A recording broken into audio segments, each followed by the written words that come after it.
El teléfono sonó en la madrugada, rompiendo el silencio de la casa en las afueras de Madrid. Javier. Con el corazón latiéndole con fuerza, contestó y escuchó la voz temblorosa de su cuñado: Miguel ha muerto en un accidente de coche. En ese instante, el mundo de Javier se derrumbó.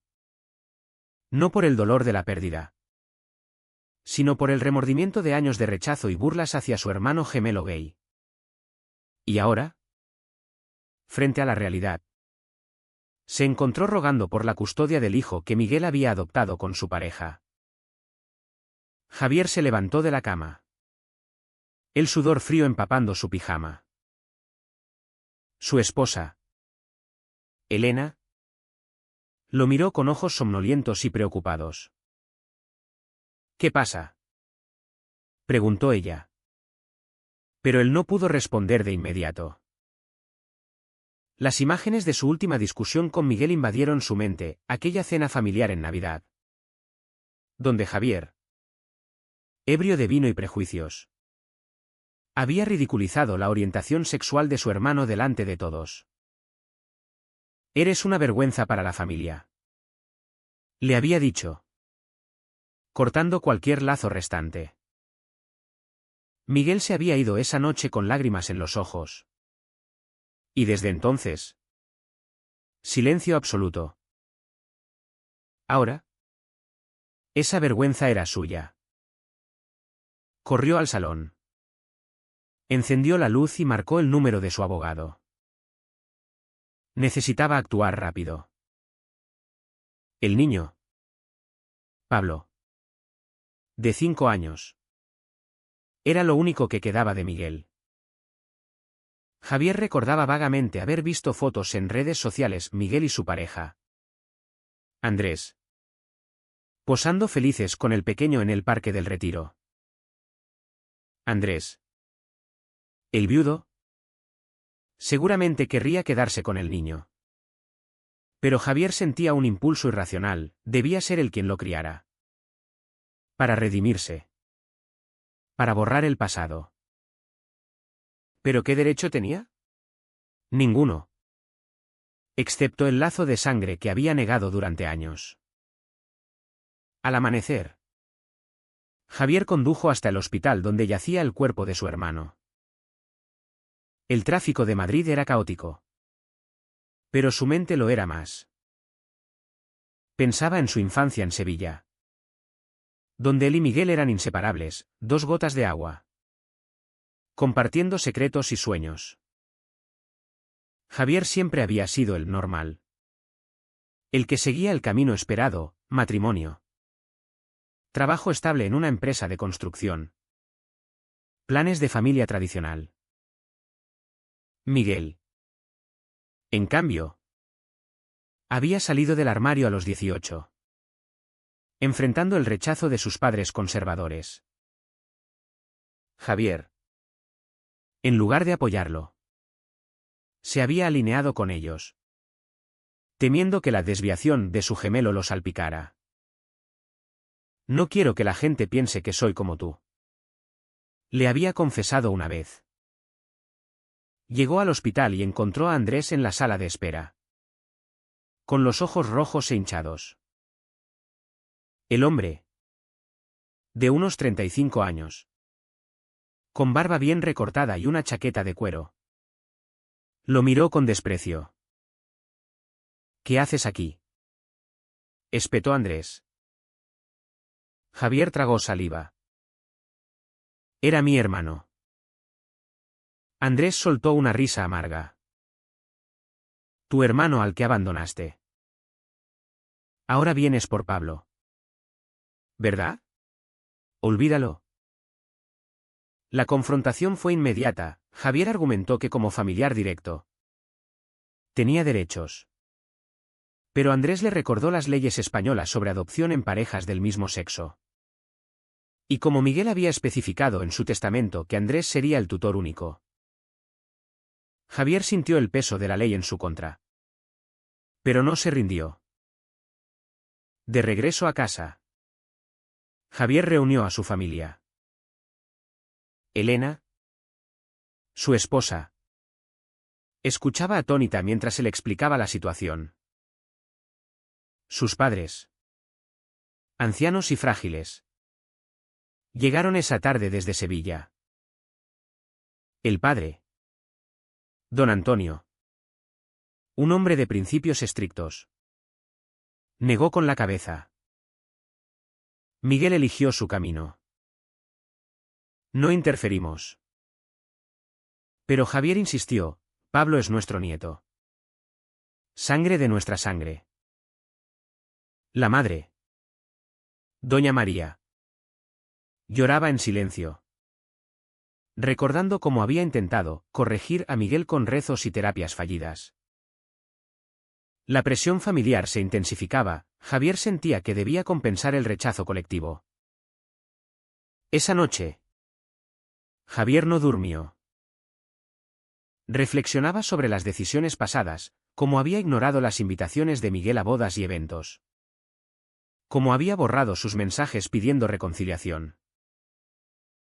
Ahora, el vacío era abrumador. Decidió visitar al abogado al día siguiente para explorar opciones legales. Pero en su interior, una voz le susurraba, ¿era esto amor por el niño?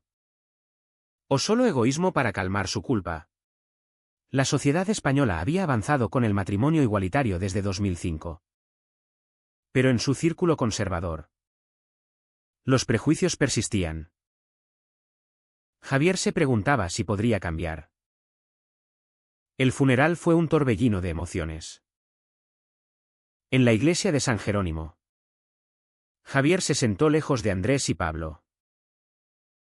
El niño, con su inocencia, miró a Javier con curiosidad, reconociendo el parecido con su padre fallecido. «Tío Javier», preguntó Pablo. Y esas palabras rompieron algo en él. Andrés lo apartó rápidamente. Tras la ceremonia, Javier se acercó, «Déjame verlo de vez en cuando». Andrés negó, «Has hecho suficiente daño». La tensión escalaba, Javier sintió la ira bullir. Pero se contuvo. Sabía que cualquier arrebato lo perjudicaría. De vuelta en su oficina, Javier ignoró el trabajo y buscó información sobre custodias.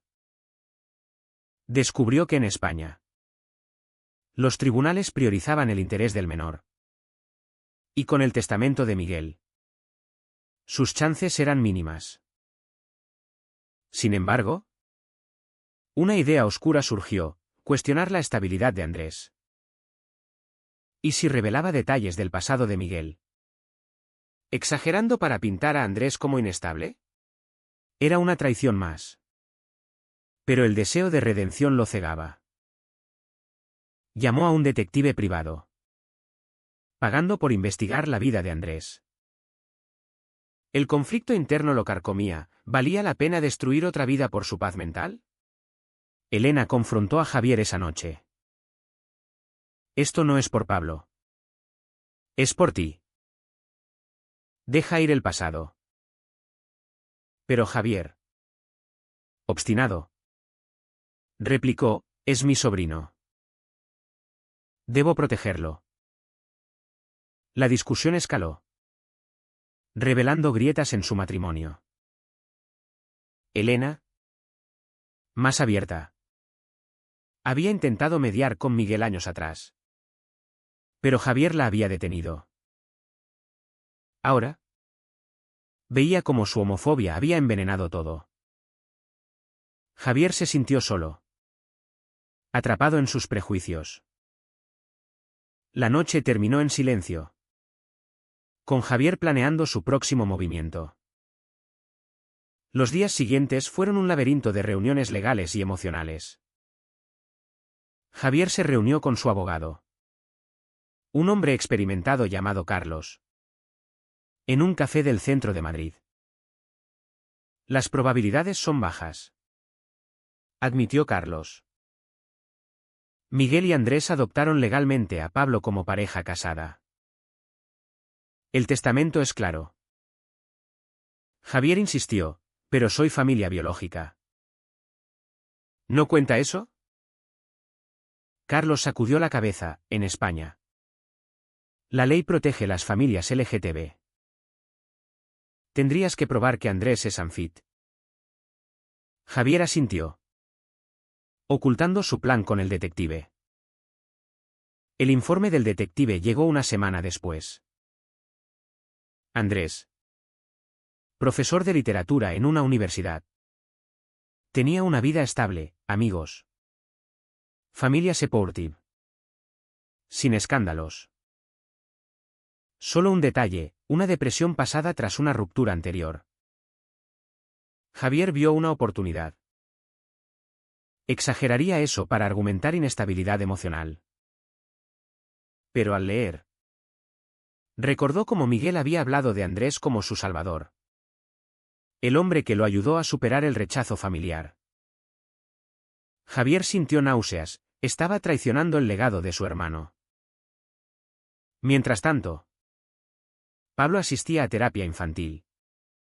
Procesando la pérdida. Andrés permitió una visita supervisada. Por piedad. En el Parque del Capricho. Javier se sentó con el niño. Papá me hablaba de ti. Dijo Pablo inocentemente. Decía que eras como él. ¿Pero enfadado? Javier tragó el nudo en la garganta. Jugaron con una pelota. Y por un momento, sintió conexión genuina. Al despedirse, Pablo abrazó a Javier, ven más. Andrés observaba. Desconfiado. Esa interacción avivó el deseo de Javier. Pero también su culpa. En casa, la presión familiar aumentaba. Don Antonio llamó, si no luchas por el niño. ¿Eres un cobarde? Doña María Adit, Pablo necesita una familia normal. Javier absorbía esos prejuicios. Pero Elena contraatacaba, Miguel era normal. Deja de juzgar. La división en el hogar era palpable, Javier pasaba noches en vela. Debatiendo internamente. Era su homofobia heredada. ¿O elección propia? Recordaba la universidad. Donde había evitado a Miguel Pavliky para no ser asociado con eso. Decidió confrontar a Andrés directamente. En un restaurante neutral. Se sentaron. Quiero ser parte de la vida de Pablo. Dijo Javier. Andrés respondió, Miguel te perdonó. Pero yo no. Tus burlas lo hirieron profundamente. Javier admitió, me equivoqué. Lo siento. Pero Andrés no cedió, palabras vacías. Muéstralo con acciones. La conversación terminó en impasse. Pero Javier vio un resquicio, quizás tiempo para demostrar cambio. Sin embargo, su abogado presionaba por acción legal. El conflicto escaló cuando Javier presentó una demanda preliminar por visitas.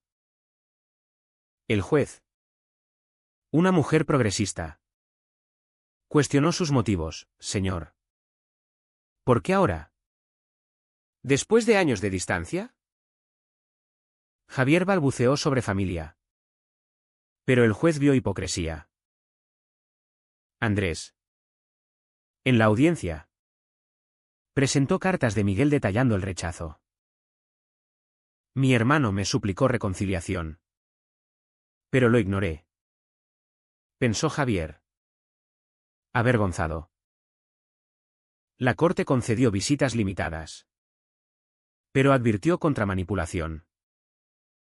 Elena, harta, amenazó con separarse, esto te está destruyendo.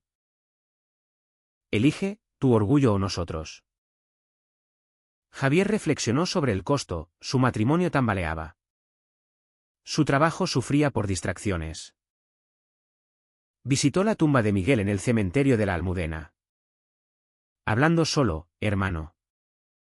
¿Qué habría hecho tú? Imaginó a Miguel respondiendo, ama sin condiciones. Lágrimas cayeron, por primera vez. Cuestionó sus creencias profundas. Amigos de Miguel contactaron a Javier, invitándolo a un grupo de apoyo LGTB. Al principio rechazó. Pero curiosidad lo llevó. En una reunión en Chueca, escuchó historias similares, rechazos familiares, reconciliaciones tardías. Un hombre compartió, perdí a mi hermano por prejuicios. No cometas el mismo error. Javier salió transformado, viendo la humanidad en la comunidad que había despreciado. Sin embargo, la tentación de usar el informe del detective persistía. En una noche de insomnio, lo quemó, eligiendo el camino ético. Llamó a Andrés, retiro la demanda. Solo quiero visitas honestas. Andrés, sorprendido, accedió a probar. Pablo se alegró en la siguiente visita, contándole anécdotas de Miguel. Javier sintió paz fugaz, pero sabía que la redención era un proceso largo. La sociedad alrededor juzgaba, vecinos conservadores murmuraban sobre el tío homófobo.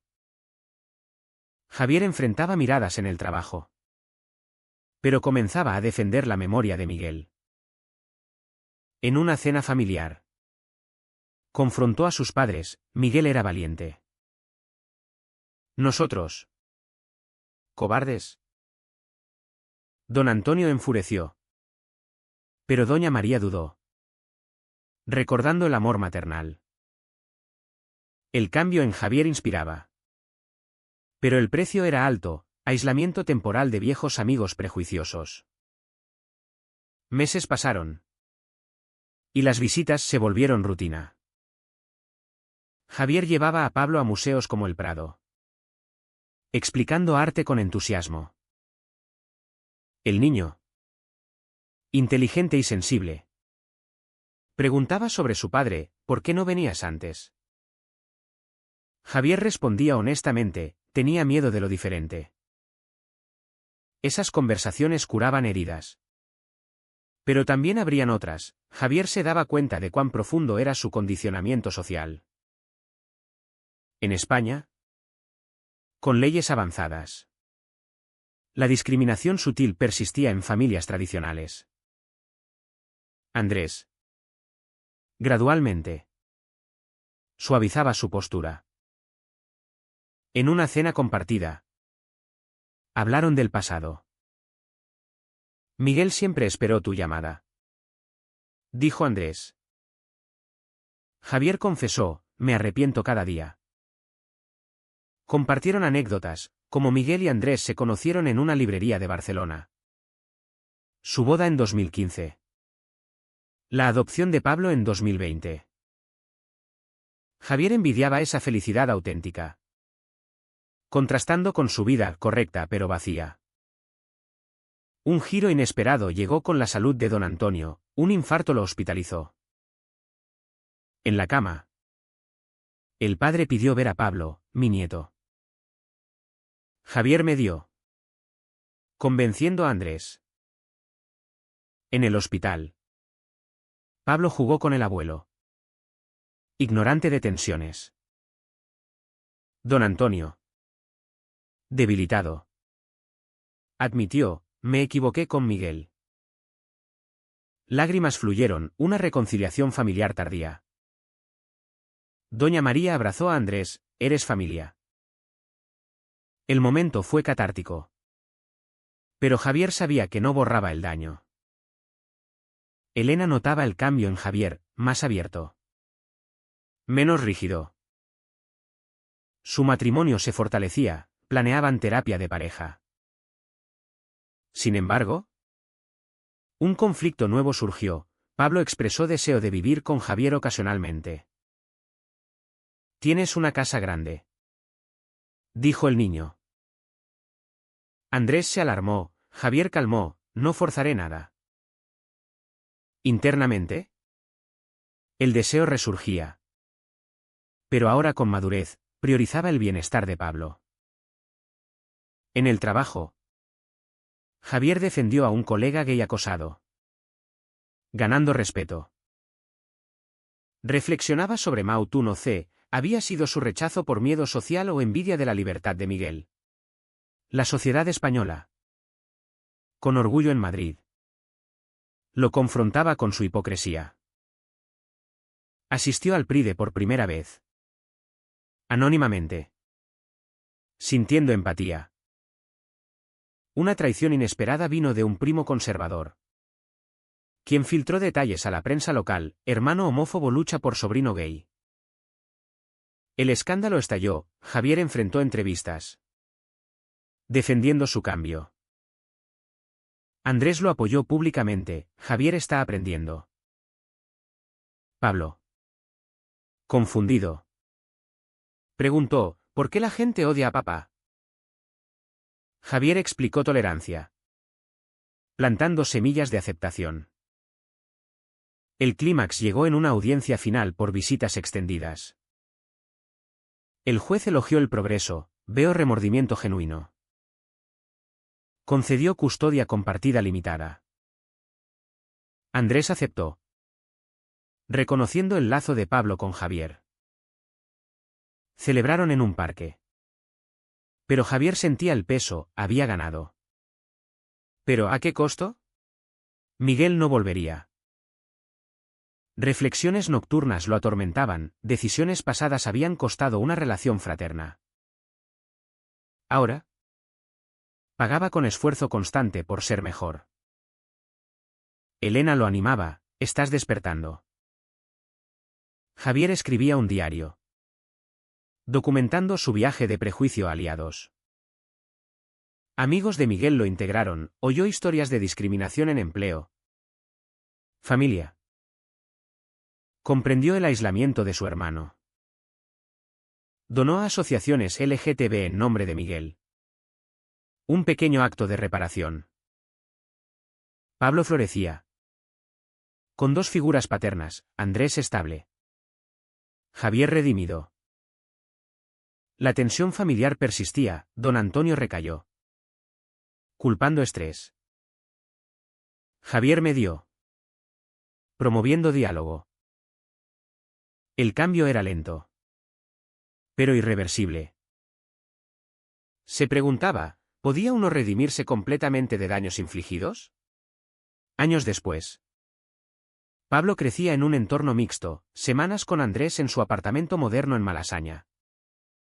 Fines de semana con Javier y Elena en las afueras. El niño, ahora de 8 años, navegaba las complejidades con gracia infantil. Javier lo llevaba a fútbol, recordando juegos con Miguel. Andrés enseñaba literatura, fomentando creatividad. La custodia compartida funcionaba, pero no sin roces, diferencias en educación. Como cuando Javier cuestionó libros sobre diversidad. Andrés insistía: Pablo debe saber quién era su padre. Javier cedía, aprendiendo. Un día, Pablo encontró fotos antiguas de los gemelos. ¿Por qué no os hablabais?, preguntó. Javier contó la verdad adaptada: tenía ideas equivocadas sobre el amor. Pablo asintió: el amor es amor, como dice Andrés. Javier sonrió, orgulloso del progreso generacional. Sin embargo, el remordimiento perduraba: soñaba con Miguel, pidiendo perdón. Elena y Javier tuvieron una hija, expandiendo la familia. La niña, Ana, creció con Pablo como hermano mayor. En cenas familiares, don Antonio, recuperado, bromeaba con Andrés sobre fútbol, superando prejuicios. Doña María cocinaba para todos, simbolizando unidad. Pero ecos del pasado surgían, un comentario homófobo en TV provocaba debates.